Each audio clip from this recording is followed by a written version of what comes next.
I'm going to preview the 1 seed Virginia Tech versus the 4 seed Tennessee. Don't let that 4 seed for Tennessee fool you. They're playing really, really good right now. I mean, they beat LSU in the SEC tournament. And this game will be taking place on Saturday at 5:30 p.m. Central Time on ESPN2 in Seattle, Washington, of course. And currently, I know we usually go over odds, but right now it's even. Granted, I don't know about anything about injuries, so I apologize if I don't know.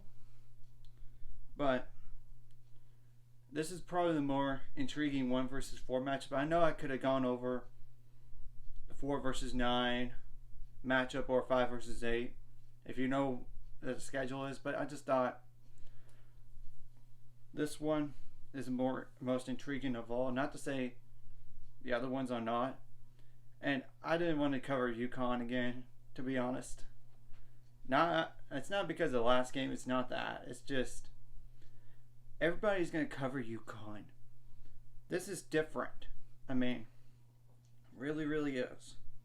Now, what are some players to keep an eye on for Tennessee?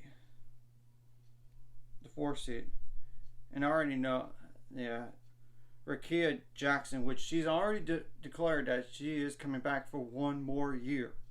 That's huge. It's 19.3 points per game, 6.1 rebounds per game. 6.1 rebounds per game, yeah.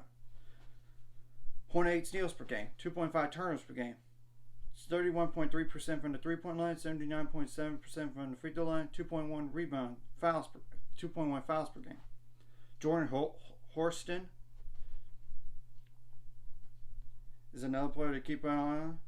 15.5 points per game, 7.1 rebounds per game, 3.4 assists per game, 1.5 steals per game, 2.9 turnovers per game, 1.1 blocks per game, 27.5% from the 3-point line. But that's on 69 attempts. 73.6% from the free throw line. 1.8 fouls per game. So I'm pretty sure Tamari Keys, she's already.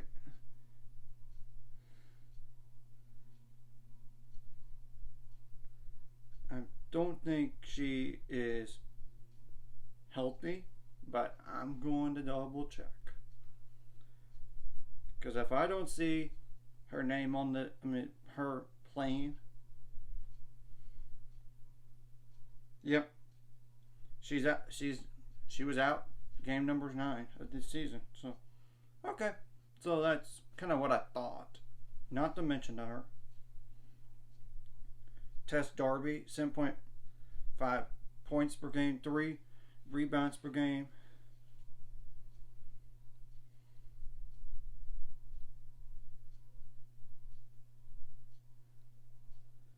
0.8 steals per game, 0.7 turnovers per game, 1.2 fouls per game, 81.5% from the free throw line, 42.2% from 3.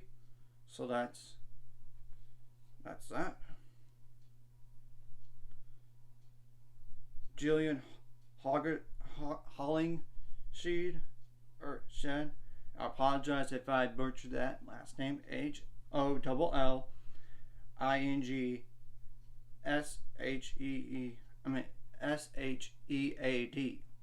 At the very end. 6.2 points per game. 4.5 rebounds per game. 1.4 turnovers per game. 1.7 fouls per game. 64.7% from the free throw line. 2 for 8 on threes. Not 3-point shooter, but she's 6'5". I mean, Jordan Walker, 5.5 points per game, 3.8 rebounds per game, 3.3 assists per game, 1.3 steals per game, 1.8 turnovers per game, 2.3 fouls per game, 65.8% from the free throw line, 25.8% from the 3-point line on 62 attempts. So I'm pretty sure Marta Suarez has been out. She's been out since December 27th. No need to mention her. Carolyn Striplin, 4.8 points per game, 3.1 rebounds per game,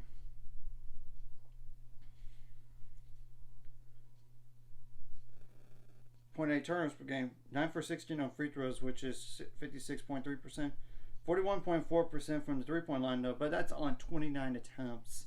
You got to keep that in mind. Because, numbers sometimes can be deceiving it depending on how have they done. Now, Sarah Puckett is the next player to keep an eye on. 4.7 points per game, 2.16 rebounds per game, 0.8 turnovers per game, 1.3 fouls per game, 32.9% from the three-point line, 26 for 79 on 79 attempts. From three, and 90.9% on free throws on 22 attempts, and 1.3 fouls per game. So, Jasmine Powell is another player to keep an eye on.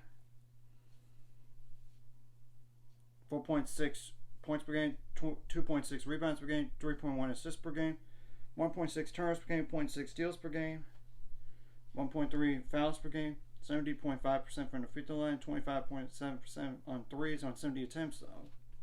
So, that's just to keep in mind.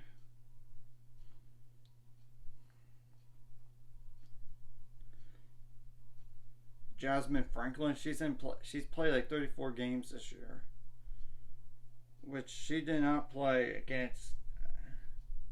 Actually, she did play against Toledo. So, 4.6 points per game, 3.8 rebounds per game, 0.8 turnovers per game, 2 fouls per game, 69.6% from the free throw line, 0 for 1 on threes. So, in 2 fouls per game, like I said. So, as you could tell, it has only been 1, 2, 3, 4 players that are above 30% on threes for the season. Yeah. So, I don't know who else to mention, because the thing is, the first 2 games have been blowouts for Tennessee. That's the truth. I don't know whether or not they're going to play or not, though. Yeah, I think that's probably good enough. I would think so. Now, for Virginia Tech side of things, what are some players to keep an eye on for them? So, granted, I don't know about injury status, but if I notice they haven't played in a long time, that probably means either injury or they're just hardly used. Elizabeth Kitley is obviously the best player for Virginia Tech. She averages a double-double. 18.2 points per game, 10.8 rebounds per game, 0.6 steals per game, 2.3 blocks per game, 2.1 turnovers per game, 2.3 fouls per game, 72.6% from the free throw line, 1 for 5 on threes, though. So you don't have to worry about her as a three-point shooter. But she is a double-double machine.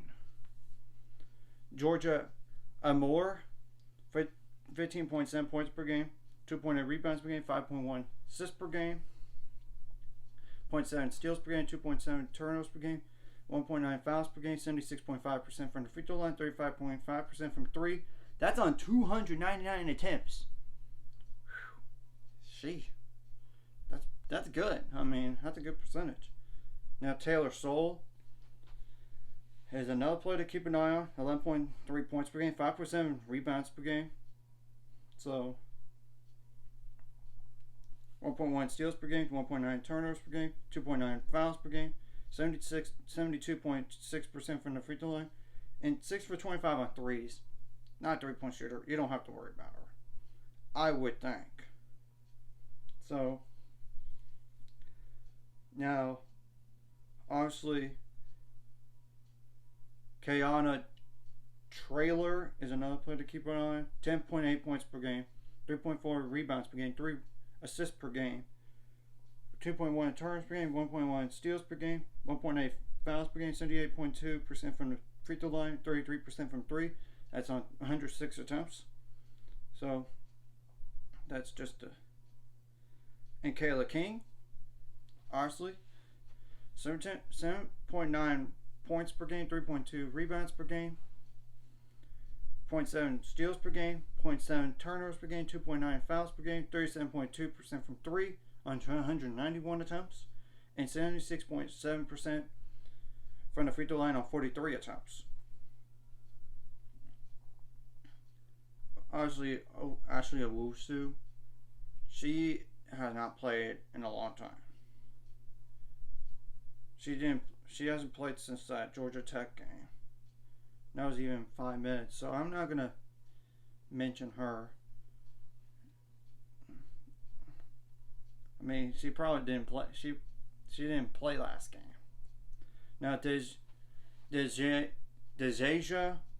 Greg, D''A SIA. I apologize if I butchered that first name, but for 4.9 points per game, 6.2 rebounds per game, 2.2 turnovers per game, 2 fouls per game, 77.4% from free throw line, 37.5% from three, and that's all 56 attempts. So that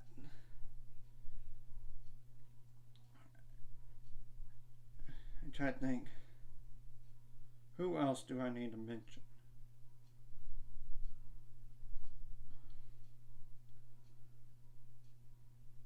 I'm pretty sure Taylor Guyman didn't play last game. It was tight.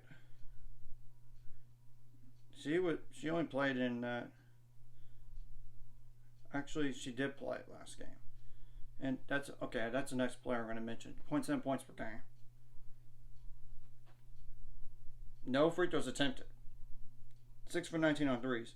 31.6% from the free throw line.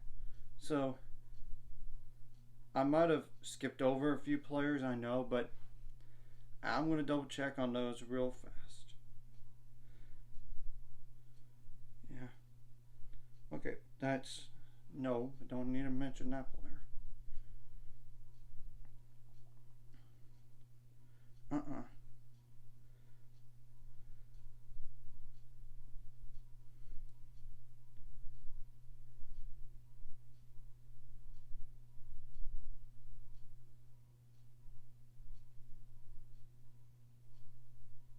Yeah, that's all the players you need to know in Virginia Tech. So, for both sides, you gotta limit your foul trouble. You gotta limit your turns while forcing the turnovers as well. You gotta make your free throws count while limiting the number of free throw attempts. You gotta get some rebounds. Shot selection is key, of course. You gotta get some fast break points in the paint.